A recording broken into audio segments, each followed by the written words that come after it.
Naging rant video na to. Hindi naman rant video. Paalala lang, reminder lang. Kasi... Hey, what's up? Jay here from EV Manila. And syempre kasama natin si Josh ngayon para sa bagong episode ng Usapang Lason. Sir. So the reason why we're shooting this right now is nung umattend kami ng last event, maraming nagtanong kung anong unit ba to and kung ano-ano mga nakalagay. So sa nakikita nyo naman, sobrang dami ng accessories na nakalagay sa scooter ni Josh. Marami ba? Marami? Wala nga eh. Wala nga. So, let's roll that intro muna, and kung di ka pa nakasubscribe, please don't forget to hit that subscribe button. See you here in the future. Okay na yan, ha?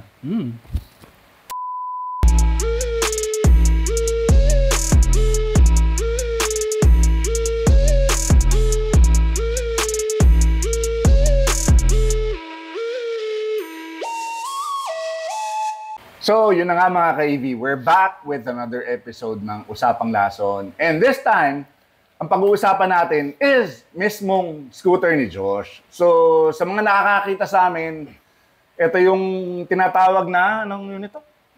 Ano? Donation scooter? Hindi! Ano? Friendship scooter. Friendship scooter. Mamaya namin na-explain kung bakit namin tinawag na friendship scooter to. Pero, simulan siguro natin kung anong model ba to. Kasi marami nang hindi nakakaalam eh. Parang, anong term mo dito? Ano? Ano na? Long lost unit. Oh, long lost unit. Sobrang tagal na ng unit na to. Sa mga sa mga nakanood ng lumang vlog ko, nung nagsisimula pa lang ako, this was the same unit na meron ako, di ba? Same model. So, ano nga ba? Ano nga bang model to? Ano to? Race Taurus Max. Yun. So, this is actually from Motor EVP. So, shoutout sa'yo, Sir Erjan. So, Josh, konting backstory naman. Sa mga, syempre, gusto makalam, bakit ito ba ang binili mo? Paano ba nagsimula, di ba? Anong year mo na-acquire? Nag-start siya sa first unit is yung Ultron Mini. Oo, naalala ko, naka-UM ka nun eh. No? Tapos, yun, okay na ako sa UM nun actually. Sabi mo nga masaya, di ba nung nagkita tayo, sabi mo masaya ka na eh. Tapos kasi, ang nangyari nun, katulad nga ng ibang mga nanonood sa EV, isa ako sa biktima ni Joseph talaga actually. Wow. Kasi, siyempre pag bumili ka ng unit mo, maghahanap ka ng videos online eh. Oo, mga vlogs eh. Possible na reviews, ilagay, anong accessories yung pwede mo ilagay. So, una ko napanood yung video ng nag-i-invite kayo ng EMR. Yun yung unang-una kong napanood na video. Sino ba kasama ko doon? Kasama mo si Franz, si Jofel. Ivan, tsaka si Jofel. Shoutout sa inyo. Franz, Jofel, Ivan. Shoutout. Tapos sabi ko, sabi ko may grupo pala dito sa Nova. Tapos yun na, hanggang sa nagsunod-sunod na, napanood ko yung Taurus. Oo nga. Kasi ito yung isa sa una kong vlog eh. Oo. Sa mga ka-EV, wag nyo nang hanapin. Pero medyo, syempre nagsisimula pa lang ako nung binablog ko to eh. Wala pa idea sa Bakit camera. Ka nga ba bumili ng Race Taurus? Bakit hindi? Bakit ano? So bakit nga ba ako bumili ng e-scooter? Ang tanong dyan eh, bakit hindi? So yun nga, laging limit sa kalaman ng iba. Before kami nag-join sa EV Manila, isa kami sa talagang nanood talaga nung vlog ni Jay, yung Jay the Explorer. Tapos yun na, kinontak ko na si Erjan. Sabi ko sa kanya, gusto ko ng Taurus Max. Fiabor? Hindi, Taurus muna. Nauna to? Nauna yung Taurus. Hindi, sabay ko kasi nakita to. So pagdating mo pala nung Toro mo, nandun may Fiabor na rin, tama ba? Wala pa, UM pa. Diba, unang meet ng EMR na napuntahan namin sa TBC Cafe. Ang bit-bit namin nun, UM tsaka Toro. Pag tumatambay kami, ginagamit niya yung Toro kasi naano siya sa power. Oo. So doon kami naghanap ng mas malakas sa UM. So pumasok si Fiabor, tapos binenta namin yung Fiabor kasi nakita na niya yung Nami Klima. Kasi... Sino na naman may kasalanan? Ikaw. Joseph ulit. Tapos, yun na, naging Sundiro SO7. So, shoutout sa mga bumili. So, shoutout sa bumili nung UM kay Sir Domingo. Shoutout dun sa bumili ng Fiabor kay RJ. Tapos, sa Klima kay Jolo. Shoutout. Tapos, SO7, syempre, shoutout sa Electric Cyclery kay Miss Carmen. Oo nga. So, eto na. So, para sa mga may hindi alam, 60 volts, 38 AH. Kasi Taurus Max nga siya. So, yun na nga mga ka-EV, this is the Race Taurus Max. So, baka pwede nating simulan sa likod, papunta dito sa harap din taas. Sige. ito lang, usapang laso na hindi na-carbon yung tire hugger. Oo nga, mga ka-EV, if napanood yung mga lumang episodes namin ng Usapang Lason, this is the 5th one eh, no? Tama ba? 5th? So this is the 5th one. Yung first 4 na nireview namin sa Usapang Lason, lahat naka-carbon fiber na tire hugger. Ito ano lang, carbon deposits. So di ko alam kung stainless yata eh, parang stainless. Di ko alam kung saan galing o saan binili tong tire hugger na to. Pero galing to kay Mon, actually. So, shout out Mon. Friendship part na naman. Ito na yung number 1 na friendship part. So, bigay sa akin to ni Mon kasi nagpalit siya ng carbon na tire hugger. So, ito, pinagamit niya sa akin kasi nga, wala namang gumagamit. Next, yung rotor ko. So, shout out kay Sir Chris. Kasi, nung sinisimulan kong bilan ng accessories yung Taurus ko, paulit-ulit ako nanonood ng Usapang Lason ni Chris. Oo nga. Kasi tinitingnan ko ano yung parts na pwede. No? So, same yung SRAM na centerline, 160mm. Tapos, stock naman yung Gisland niya na hydraulic brakes. No? Tapos, the usual, Exaform 291R na 2,000 pounds. Tapos, Spirit Beast na retro, ito, inspired to kay, nauna to galing kay Riley. Tapos, na-inspire yung taser ni Mon. Tapos ako, na-inspire ako sa taser ni Mon. Hawa-hawa. Ang lason talaga yan, budol nga talaga eh. Lason talaga, kasi kumakalat eh, kaya nga lason eh. So yan, Spirit Beast na signal light at saka tail light. Red siya, tapos may signal lights. Pwede siyang hazard. Yan. Tapos, ano pa ba? Dito siguro, bago tayo pumunta dun. Daanan na natin to. So, ito yung upuan. Mahabaring kwento na ito. So, originally, kung napapanood nyo yung mga lumang videos ni Jay, ito yung upuan niya sa Taurus niya. Ito yung gamit ko papuntang Pangasinan, no? Pangasinan ride. Kaya ako nagbuo ng ganito na may upuan eh. So, since nawala yung Toro ni Jay, naging klima, ito, matagal tong na-stock up, yung upuan. Tapos, kung kani-kanina dumaan to, actually. So, ang nangyari dyan, sabi ko kay Jay, sabi ko, prepare nga ako ng upuan, testing ko lang kung gusto ko yung seated. Ako nun, gusto ko talaga yung stand-up. Talagang, ewan ko, cool eh. Cool kid eh. So, hiniram ko to for 1 week. Tapos sabi ko, stand-up talaga. So, nangyari, Simon naman. Napunta naman to naiwan to sa Marga. Tapos, eventually, dapat ihiramin din ni Sir Chris. Tapos, na-stock up na to sa Marga. Tapos... hanggang sa nakalimutan na mayroong upuan dun eh. Oo, nakalimutan na. Tapos, yung kaka-ride natin kasi, umabot sa point na tumatama yung carpal ko. Sumasakit siya sa ride. Kasi yung pressure sa manibela yung pressure sa manibela. Tapos, sabi ko, tatry ko ulit mag-upuan, titignan ko kung mawawala. So, ayun, binigay na lang sa akin ni Jay to. So, eventually, ayan, nandyan na siya sa... sayang eh, mabubulok lang eh, di ba? Tapos ito, yung Rock Bros na bag. So, hindi ko alam kung ilan liters to, pero ang kwento na itong bag na to, nire-release namin yung SO7 ni Jay sa electric cycle. Na sobrang tagal lang nakatambay doon, nakatingin lang ako dito sa bag na to. Sabi ko, parang okay yung bag. Kasi kaya. Tapos, shoutout kay Jonathan. Budol talaga yun. Kay Jonathan tsaka kay Alan ng Electric Cyclery. Kasi, ginanito ko siya. Sinukat ko. Tapos, saktong-sakto, sukat na sukat. So, ayun na. So, binili ko tong Rock Bros, 2. So, which is very useful sa mga ride namin. Kasi, andito na yung tools. Yes. Lahat ng chargers nandito. Yung ibang vlogging gears. Yung gears nandito. Yung sealant nandito. Tubig nandito. So, lahat nandito na sa bag. So, nangyari, parang utility scoot na talaga siya. So, ayan, Rock Bros bag. Na alam ko hindi siya pannier eh. Tail bag siya. Tail bag siya. So, ginawa ko na lang siyang pannier. Kasi wala akong paglalagyan. Tapos, DRL. Meron pa. Meron pa ba dyan? So, galing na naman kay Jay to. So, ano to? Ayan. Underglow talaga siya. Magnet na underglow. So, rechargeable siya. Tapos ayun, DRL, kung mapapansin nyo sa older videos, pula talaga yung DRL ko. Kasi dahil ang daming pulang parts ng Taurus, yung suspension cap, Tapos yung folding Yung mechanism. Yung upuan. Para bumagay sa di ba? Red talaga siya. Eh, nahihinaan ako dun sa underglow na pula. Tapos para ako naka-preno palagi.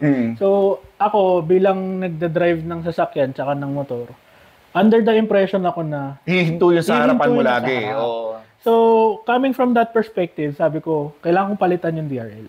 Kasi parang laging naka-preno. So, syempre, nasa likod mo. Medyo cautious yung sa likod mo lagi. Tsaka malilito yung nasa likod mo. Hindi alam kung hihinto ka o mag-go ka. Oo, tama.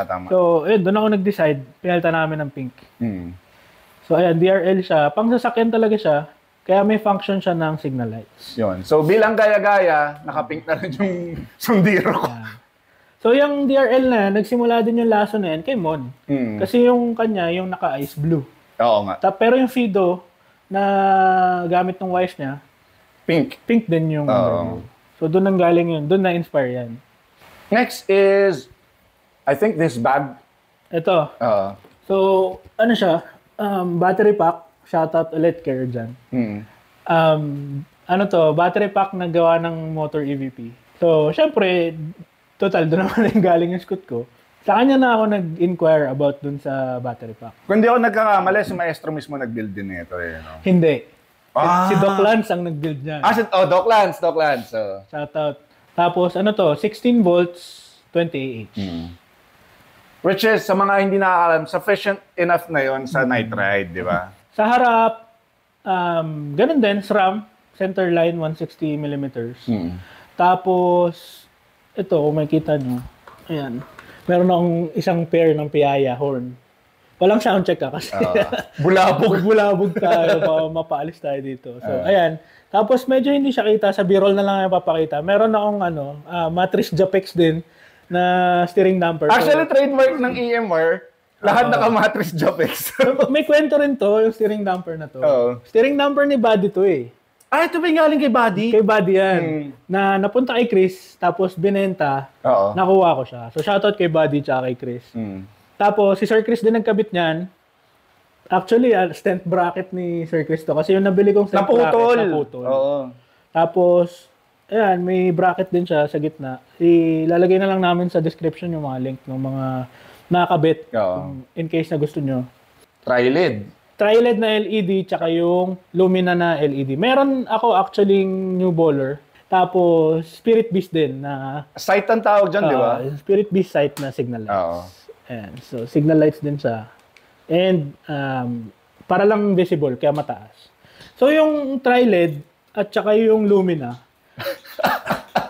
Ang kwento niyan, nung time na sa EMR nag-uusap-usap, in-offer sa akin ni Jay yung yung Tri-LED, sa Lumina, yung Hella horn, yung Lumina, tsaka yung mga switch. Ang usapan namin, babayaran ko, gusto kong bayaran kasi bago lang ako sa EMR nun eh. Nahiya talaga ako. Siyempre gusto kong bayaran, siyempre gamit yan eh. Pero sabi niya sa akin nun, 10 pirasong choknut. Ginawa ko dahil hiyang-hiya talaga ako, bumili akong 10 paketeng choknut. Sinerlast sa lahat. 10 paketeng choknut, tapos 4 na lemon dew. Kasi nga napag-uusapan na trip nila yung lemon dew. So ayun, sabi niya, walang hiya ka, ano yan? Diabetes ako na ito eh. So yun, 10 balot na choknut, tsaka 4 na lemon dew. Tapos, ito, yung bag, nakikita niyo yung malaking bag. Most recent na nabili ko, or na-acquire ko, battery extender, pinagawa namin kay Kuya Pam. So, shoutout Kuya Pam. Abangan niyo yung vlog namin about dyan. Kasi nagpaplano na kami mag-long ride ulit this year. So, last year kasi hindi talaga tayo nakapag-long ride. Wala. So, yan. Siya? 60 volts, 25 AH, na LG M50. Naka-Gcong na smart BMS na rin siya. Tapos, next, ito. Kiddie bar with hook, pero nakalagay dito sa kiddie bar. Doon nakalagay yung bracket nung... Yung bowler, no? Ando lang yung bowler nagcha-charge eh. Ito na, sa mga handlebar switches na tayo, no? So, handlebar, actually yung stem na gamit ko, binalik ko siya sa stock stem. Kasi yung size. Yung size ng handlebar. So, dati naka-oversized akong handlebar. So, dumaan ako sa 2 handlebar na oversized. Tapos, eventually, binenta kasi yung klima ni Hana. So, kinuha ko yung Amoeba. Oo. na stem. So ito Ay, mga na- ka-AV, fun fact.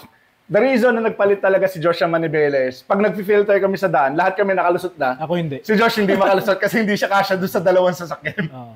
So ayan, naka-amoeba handlebar na blue. So medyo ligaw na siya dun sa, Oo nga sa mga eh. kulay. Pero okay lang. Ang akin naman kasi is functionality. Parang hindi nga, this is what's best for me. Oo. This is what works ito yung pala. nag-work sa akin eh. Oo. Kumbaga, aesthetic na yung scooter mo, di ka naman makahabol sa akin. Yeah. Tag dito, sirang sirang voltmeter. Kasi, ayun nga, na-stack up, bumilog. Oo. Gumagana pa naman eh. Ang hindi lang naman, ayos din, gumagalaw eh. Oo. Pero functional pa rin naman siya. Ayun, may cable tie. Bahala kayo mag-cringe dyan. Tapos, yung stock na switch ng Eco Turbo single dual, stock pa rin yung throttle, stock yung levers. Pero dito, meron na ako ditong 3-way switch na domino for the lights. So, ito, for the lights. So, ito yung sa Lumina, which is mainly yung main light ko nung wala pa yung new baller. Ngayon kasi yung new baller ginagamit ko para nakakatipid ako sa battery. Tapos, yung tri-LED na switch. Yan. Tapos, meron ako dito yung same na switch na gamit ng Namic Lima. So, nagustuhan ko kasi yung form factor niya. Ang dali niyang pindutin. Oo. Tapos, maliit lang. Pag naka-on yung headlight, alam mong naka-on kasi may ilaw dito. Same with the signal lights. Tapos, bar and side mirrors. Oo. So, kasi yung mga side mirror ko before, yung naka-clamp lang. Oo. Hindi na kasya, no? Wala nang space? Hindi na kasya kasi nagpalit na ako ng Cyclovation Tomahawk. Yan, oo. So, shoutout kay Sir Bobby tsaka kay Mon. May gaya-gaya na naman. Gaya-gaya na naman. Sabihin na naman ni Mon yan. Sasabihin ni Mon. Gaya-gaya na naman kayo lang. Ano to, kaya ko siya pinalitan kasi nga, even though naka-seated na ako, panay pa rin ang sakit nung carpal ko. Oo. Yung carpal tunnel ko, nag-act up pa rin. So, yun na nga. Sabi This is very ergonomic kasi sa mga hindi nakakaalam. Sobrang sarap nito sa kamay, di ba? Oo. So, yun, sabi ni Mon sa akin, pre, try mo yung Cyclovation. Oo. So, yun, naghanap kami. Nung una, nag-a-adjust pa yung kamay ko, pero, ayun, eventually nawala, hindi na siya nag-a-act up. Tapos ito pa pala. Pinakalimutan na naman tayo. Transformer stand! Yung transformer stand. Ayan. So, Shopee, transformer stand. Tapos yung bracket, gawa din ni Jessen X. So, ano yan? Friendship, ano rin yan? Part din ng friendship scoot yan. Galing din kay Mon yan. Oo. So, yun lang. Yun lang naman mga nakakabit dyan. Yun, meron pang isang wala dito eh. Usually makikita nyo si Josh pag nagra-ride kami. Akala nyo may pan-joust. Oo. Kasi siya ang kumukuha ng 360. Oo. Tapos, ayun. Shoutout din, Electric Factory. Thank you sa Oo, anong ba tawag dyan? sa Kilays. Kilays. So, thank you sa freebie nung umattend kami ng breakfast. We got this nung last event eh, no? Shout out sa mga umattend ng breakfast ride. It was nice meeting you all, di ba? So, thank you, Electric Cyclery, Baby Shobe. Nice Cyclery. Nice Cyclery, e-scootery, extreme scooters. Kasi in-invite nyo kami sa event. Oo. Tapos, thank you rin, Sir Erjan, sa laging pagsagot sa mga inquiries ko. Oo. Pag may mga hindi ako ma-figure out sa scoot ko. So, isang message lang kay Erjan, sumasagot Oo naman nga siya. Tapos, shoutout na rin, Jessen, EKS. Oo nga, nakalimutan natin banggitin. Si Jason palang builder nitong upuan na to nung kinuha ko. So, shoutout, Jessen X. Oo. Tapos, Then squared. Then Squared. Oo. Kuya Pam, sa battery. Thank you, Kuya Pam, sa pag-accommodate tsaka sa pag-build ng battery. Tapos, ano ba ba? Ay, shoutout kay Ivan. Isa sa pinaka-importante miyembro ng EMR. No? Si Ivan gumawa lahat ng wirings ko. Oh, actually, si Ivan ang gumawa lahat ng wirings ng mga scooters namin. Oo. Ayun, hindi ako nabanggit. So, yung is part ng mga kinabit ko sa scoot ko, meron akong step plate before. So, shoutout kay Sir Chris. Kay Sir Chris ko binili yung step plate. Oo, nung naka-standing ka ba, no? Oo. So, yun, guys, kung merong nangangailangan ng step plate, Yan. pang race towers or pang race taser, sabihin nyo, comment down. Oo. Tapos, ano ba, na hindi nakakabit dito. Wala na. Actually, Oo. ito na yun eh. Kaya nga sabi ko ito yung Race Taurus Pro Max. Kasi sagad na to eh. Oo. So, yun lang. So, yan na, sagad na yan. Kaya siya Race Taurus Pro Max. So, may nakalimutan pala ako. CST tires. So, yun. Yan, CST tires na 11 inches. So, shoutout kay Isko. Ng vulcanizing shop. Cisco na laging wala. Isko na lagi. Pero shoutout kay Kuya Isko sa pag-asikaso ng tires. Kasi dito sa Nova, siya lang ang trusted. Oo. Pagdating sa EKS. Mga ka-EV, kung taga-Nova ka, check mo yung A&J. A&J ba yun? Vulcanizing. A&J Vulcanizing. Hanapin nyo si Sir Isko. Alam niyo yung diskarte dyan. Oo. So yun lang, pahabol lang na shoutout sa, kasi kung makikita niyo, dami sticker ng scooter ko. Tawag nga namin dito yung kumbaga si Sir Bobby, tawag niya dun sa kanya. Sponsor board. Ito, sponsor deck. So, shoutout Margarita, syempre, sa every Tuesday na tambay. Thank you, Mon. Autopedia. Boss J. Boss J, shoutout. Tapos lahat ng mga shop na napupunta namin, Pop Cycle, shoutout sa Pop Cycle, Electric Cyclery, of course. Yeah, motor, EVP. So, ayun lang. Yan yung kabuuan nung Race Taurus Pro Max. So, sa mga interested sa unit na to, please make sure to check out Motor EVP. Alam ko meron pa sila di ba? Ayun pa, mga, paulit-ulit na paalala pala. Unahin mo yung visibility. Hindi siya aesthetic Actually, hindi siya, ang reason nun is hindi for aesthetic purposes. Visibility is safety. Yan. Kasi, as much as possible, kita ka sa daan. Sasabihin ko na naman sana yung badoy mamatay. Naalala ko yung sa kay Kimon So, functionality. Unahin niyo yung mga functionality kung magpaplano ka mag-upgrade ng scooter mo. Ito importante ito mga ka-EV. Kung may plano ka mag-upgrade o may pera ka pang upgrade ng scooter mo, upgrade your helmet muna. Speaking of. So, ayun. Gamit ko helmet. HJC i10. Yan. Tapos, yung intercom, Freedcon KY Pro. So, lahat kami naka-Freedcon KY Pro. Importante siya sa ride. Sa mga sinasabi, magkikwentuhan lang kayo This is important para sa sweepers sa lead para alam ko na iiwan na yung pack or kung may traffic sa likod, di ba? Totoo. Tapos, bakit pa ako nag-HJC? Kasi, di ba kasi, dami sasabing, dami namang mas murang brand dyan, etc. Pero ako kasi, talaga ako advocate ako ng helmet ever since na nagmumotor ako. Yun yung isang common sa amin lahat Oo. Siguro gumamit lang ako ng substandard nung inuwi ko yung motor ko dati galing sa casa. Kasi yun yung may libreng helmet Oo. Pero after nun, talagang I make sure na bibili ako ng helmet na certified. So, yun, yung mga gamit namin was Spider, HJC, saka MT. Tapos, ito, kaya ako nag-HJC kasi yung certification niya.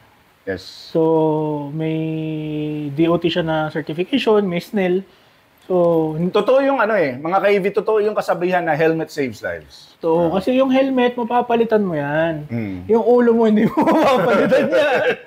Safety mo kasi yung iintindihin mo. Kumbaga, isipin mo at the end of the day, may pamilya ang uwian. Saka please, yung mga naka-substandard, sabi ko nga, kung may pamporma kayo ng scooter nyo, please, unahin nyo muna yung helmet nyo. Ngayon, ibubog ako na to.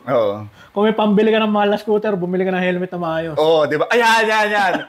Kasi ang dami namin nakikita, ganda ng unit mo, porma pero yung helmet mo, substandard. Kasi may pambili ka ng ganyan, tapos wala kang pambili maayos na helmet. Diba? Kasama yun So guys, always follow regulations.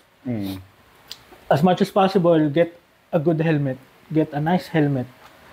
So, saka, sobrang dami kasi ng riders din na hindi alam kung ano yung mga signpost di ba?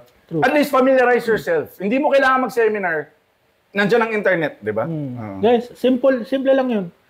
Babasahin mo lang kung ano yung mga road signs. Yun lang. Kasi gumagamit ka ng kalsada. Yes. You should know, at least you should know the basic rules and regulations ng kalsada. Kasi you're using the road. Tama. And it may be a public road, but there's still regulations. Yun lang. Any additional? May nakalimutan ba? Wala na. Wala naman na. Yun. So, siguro paputulin na natin dito. Parang ang haba na ng video namin. So, this is Jay and Josh from EV Manila signing out. Sir.